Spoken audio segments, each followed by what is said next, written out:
Estos son los 12 pueblos mágicos del Estado de México, parte 2. Teotihuacán. Ubicados al noreste del Estado de México, Teotihuacán y San Martín de las Pirámides, siendo diferentes municipios, comparten en conjunto la categoría de pueblo mágico del Estado de México, siendo en conjunto uno de los lugares históricos por excelencia de la historia mexicana, al ser sede de la mítica civilización teotihuacana, la cual existió durante el primer milenio de nuestra era y dejó como prueba de su existencia y poderío las gigantescas pirámides del Sol y la Luna alzadas alrededor del año 300. Sin embargo, la ciudad teotihuacana que se piensa llegó a albergar unas 250,000 personas, vio su caída por temas políticos y sociales, pues la ubicación geográfica de Teotihuacán era sumamente apta para la vida, tanto así que con el pasar de los años, otras comunidades humanas llegaron a vivir a Teotihuacán, principalmente huyendo de lugares afectados por las erupciones volcánicas. El que Teotihuacán se poblara de gente de todos lados creó una fuerte inestabilidad política y social que culminó con la historia de la ciudad. Más adelante en el tiempo, cuando los mexicas provenientes de Aztlán iban en peregrinación a la tierra prometida, se encontraron con las ruinas de Teotihuacán y bautizaron al lugar, que significa la ciudad de los dioses, donde nació el quinto sol, que ilumina el cielo hasta nuestros días. Ya durante la conquista española, toda la antigua ciudad teotihuacana estaba bajo tierra, y las pirámides del Sol y la Luna eran conocidas como los cerros de Coayoxtepec, siendo otorgadas en mercedes reales a los habitantes de la zona, y dándoles el nombre de San Martín, edificando un templo católico en el 1594, que después fue destruido para dar forma a la actual parroquia de San Martín Obispo de Tours. Ya para los tiempos del Porfiriato, en el 1884 inician las exploraciones en Teotihuacán, pues con anterioridad durante el virreinato de la Nueva España ya habían existido exploraciones. No fue sino hasta el año 1905 cuando, con certeza de que algo había ahí enterrado, Porfirio Díaz expropió los terrenos de San Martín y mandó a Leopoldo Batres a desenterrar Teotihuacán, siendo inaugurada la zona arqueológica el 11 de septiembre de 1910, la cual es compartida tanto por los municipios de San Martín de las Pirámides como del municipio de Teotihuacán, volviéndose ambos municipios cuna del turismo mexiquense, pues además de la parroquia de San Martín y la zona arqueológica, junto con todas las actividades que ofrece, también puedes encontrar artesanías locales, pasear en bicicleta o hasta probar el pulque natural para calmar la sed de la mala. Tonatico. Ubicado al sur del Estado de México, Tonatico es el lugar donde nació el sol, o al menos lo era para los nahuas, tanto así que el significado de Tonatico es lugar del sol, siendo en la actualidad cuna de pinturas rupestres, restos fósiles y ornamentos de los habitantes originarios, quienes eran matlatzincas, y los cuales eran parte del señorío de Cuanahuac, actual Cuernavaca. Más adelante en el tiempo, Tonatico es conquistado en el 1525 después de 4 años de asedio de los españoles, siendo evangelizados por los franciscanos, aunque el actual Tonatico nace alrededor del 1650, cuando por uno de esos milagros que tanto pasaron durante la conquista, fue encontrada una imagen de la Virgen María, iniciando así la construcción del templo en su honor, y que permanece hasta nuestros días. Ya durante la lucha de independencia de México, en 1811, Hermenegildo Galeana reúne a 300 habitantes de Tonatico para luchar en la batalla de Tecoloayan,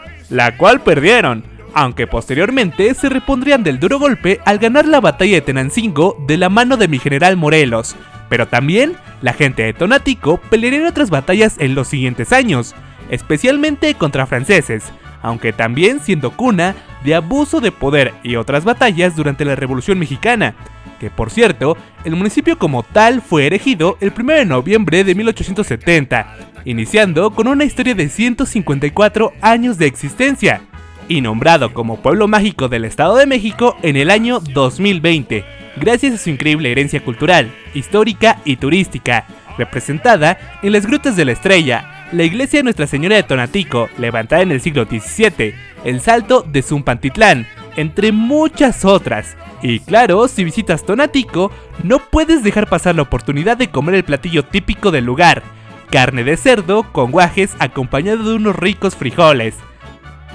Malinalco. Ubicado al sur del Estado de México, justo en la frontera con el estado de Morelos, Malinalco es uno de los destinos turísticos más importantes y populares del Edomex, además de ser uno de los 12 pueblos mágicos de la entidad, siendo de origen matlatzinca, siendo conquistados por los tenochcas, pues tras la muerte de Tlatoani Moctezuma Ilhuicamina, sus nietos Axayacatl, Tizoc y Ahuitzotl comenzaron a conquistar otros pueblos para expandir su imperio, llegando a la zona de los Matlatzincas, quienes a pesar de ser conquistados, continuamente se rebelaban, provocando que la zona fuera una cuna de muchos enfrentamientos militares. Misma situación que provocó que los mexicas decidieran establecer bastiones militares para suprimir cualquier rebelión y asegurar la obediencia y el pago de tributos, construyendo en 1501 el Cuauhínchán, recinto utilizado por los míticos guerreros Águila y Jaguar principalmente para hacer rituales de iniciación y ceremonias,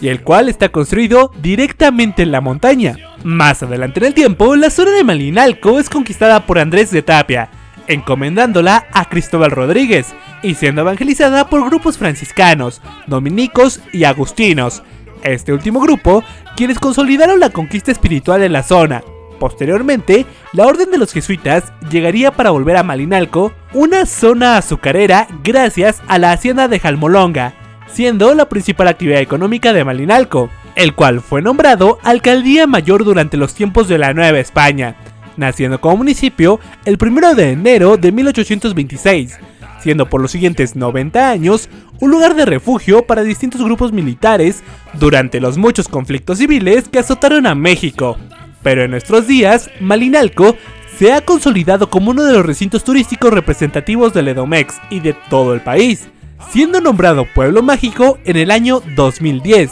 gracias a su importancia histórica y turística, representada en la zona arqueológica de Cuautitlán, la cual para visitar es necesario subir al menos 400 escalones, su parroquia y su exconvento del Divino Salvador, construida por los agustinos y Cristóbal Rodríguez, su museo universitario Dr. Luis Mario Snyder, que recupera, preserva y expone la historia de Malinalco, y claro, el gran santuario del Señor de Chalma, el templo católico más visitado del Edomex y el tercero a nivel nacional.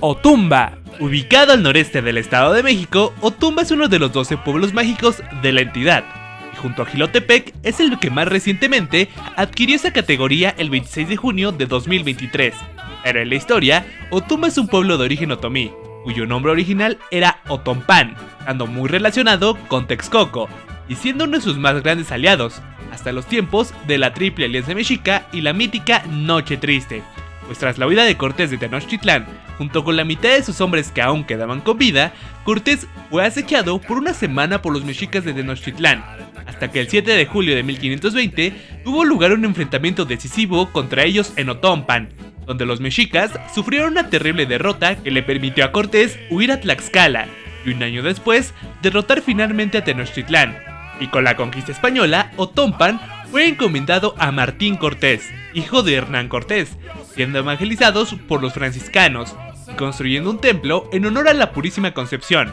Además de que por trabajos de Fray Francisco Tembleque se construyó un acueducto para llevar agua de Zempoala hasta Otompan. Se construyó a lo largo de 17 años y con sus 48 kilómetros de longitud, hasta nuestros días es el acueducto más largo de Latinoamérica. Además, por su ubicación, durante el virreinato de la Nueva España, en Otumba se establece la Casa de los Virreyes, la cual era una residencia donde se hacía la ceremonia simbólica del cambio de virrey, pues aquí el virrey saliente le entregaba el poder de manera simbólica al virrey que iba a ejercer. Usualmente uno se dirigía al puerto de Veracruz para regresar a España y el otro se dirigía a la Ciudad de México, además de que este lugar era usado como hotel de paso para muchas personalidades de la Nueva España. Ya muy cerca del México independiente, Otumba nace como municipio el 31 de julio de 1821 y en el 1906 se construyó una estación del ferrocarril de la ruta México-Veracruz, lo que provocó que la estación y Otumba fueran sede de varias batallas durante la Revolución Mexicana. Años después, siendo esta estación sede de la película Tonta Tonta, pero no tanto, de la India María, aunque el personaje histórico por excelencia de Otumba es el pintor de arte sacro Gonzalo Carrasco, sacerdote jesuita que antes de dedicarse al cumplimiento de su fe estudió en la Escuela Nacional de Bellas Artes. En nuestros días, aquella casa donde vivió es un museo de su arte, siendo uno de los lugares turísticos de Otumba, junto al Museo del Ferrocarril, en aquella estación que tuvo el municipio, el acueducto del Padre Tembleque, el Templo de la Purísima Concepción y el refugio de animales Burrolandia, dedicado a preservar esta especie que tanto ha ayudado al ser humano en su historia. Es un símbolo del municipio.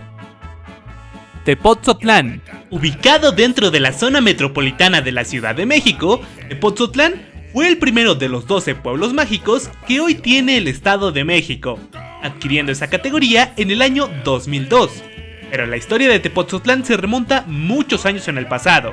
siendo poblado por los otomí, probablemente producto de una gran migración, y fueron ellos quienes le dieron su nombre, Tepoztlán, que significa entre jorobados. Esto en referencia al Cerro del Jorobado, símbolo del municipio y que se puede ver desde casi cualquier lado del mismo. Aunque el antiguo Tepoztlán en un primer momento estuvo bajo el dominio de los teotihuacanos, y posteriormente, con la gran migración de los chichimecas de Xolotl a la náhuatl, Tepoztlán se volvió un señorío independiente alrededor del siglo XIII, gracias a que era gobernado por descendientes de Xolotl, lo que provocó, entre otras cosas, que los originarios otomí fueran expulsados de Tepoztlán. Ya durante los primeros años de la conquista, Tepoztlán fue evangelizado por frailes franciscanos, aunque posteriormente los encargados de su evangelización serían los frailes de la Compañía de Jesús, quienes tomaron mucha relevancia en todos los pueblos vecinos, pues además de evangelizar, se dedicaron a construir obras de infraestructura para el mejoramiento poblacional. En Tepoztlán, por ejemplo, con la construcción del acueducto de los Arcos de Xalpa en 1767, o con el colegio San Francisco Javier, que desde finales del siglo XVI comenzó a impartir clases de noviciato, además de ser escuela para niños indígenas y enseñar la lengua local a los sacerdotes jesuitas. Mientras, el templo de San Francisco Javier fue edificado a finales del siglo XVII, y en la década de 1760 fue esculpida su fachada tan característica, aunque los recintos, siendo abandonados con la expulsión de los jesuitas de la Nueva España en 1767, quedando totalmente en solitario por algunos años, reutilizado como escuela de novicios, recuperado nuevamente por la Compañía de Jesús y nuevamente abandonado en 1914. Sin embargo, en 1963 fue declarado Monumento Nacional y el INAH inició su restauración, y así el colegio y el templo San Francisco Javier se volvieran sede del Museo Nacional del Virreinato, con pinturas, mobiliario, escultura y demás piezas de un acervo cultural dedicado a recordar la historia virreinal. Ya durante la lucha de independencia de México, por Tepoztlán pasaron muchos contingentes insurgentes, incluyendo el de Miguel Hidalgo, y naciendo como municipio en el 1814 con la publicación de los Sentimientos de la Nación y de la Constitución de Apatzingán. Ya en nuestros días, Tepoztlán es un municipio muy famoso para visitar no solo por su centro histórico, donde está el Museo Nacional del Virreinato, y su mercado municipal, pues sus alrededores son ideales para convivir con la familia y los amigos, además albergando el acueducto más alto de Latinoamérica, teniendo también muchos recintos ecoturísticos como la Presa de la Concepción, muchos parques y todos sus pueblos que resguardan en sus adentros sus tradiciones, historia, costumbres y hasta su lengua originaria. Ixtapan de la Sal. Ubicado al sur del Estado de México, a una altura de 1800 metros sobre el nivel del mar, Ixtapan de la Sal se ha convertido en uno de los lugares turísticos más importantes del Estado de México. Esto gracias a la increíble cantidad de agua que posee, adecuada para los establecimientos de aguas termales, aunque en la historia, los primeros registros de Ixtapan datan del año 1394, cuando una peregrinación proveniente de las costas del Pacífico pasó por lo que hoy es Ixtapan, y algunos decidieron asentarse ahí, debido al agua caliente y la sal que se producía cuando ésta se evaporaba, y es que la sal en aquellos entonces era muy valiosa. Posteriormente, los matlatzincas llegaron a Ixtapan para establecerse junto a los pobladores originales, y en el 1479, Axayacatl lo conquistó, rendiendo tributo al imperio, especialmente con 2 costales de sal. Ya con la llegada de los españoles, es probable que Ixtapan fuera conquistado por Andrés de Tapia, comenzando la evangelización de la zona en el 1535, estableciendo a la Virgen de la Asunción como la patrona de la comunidad.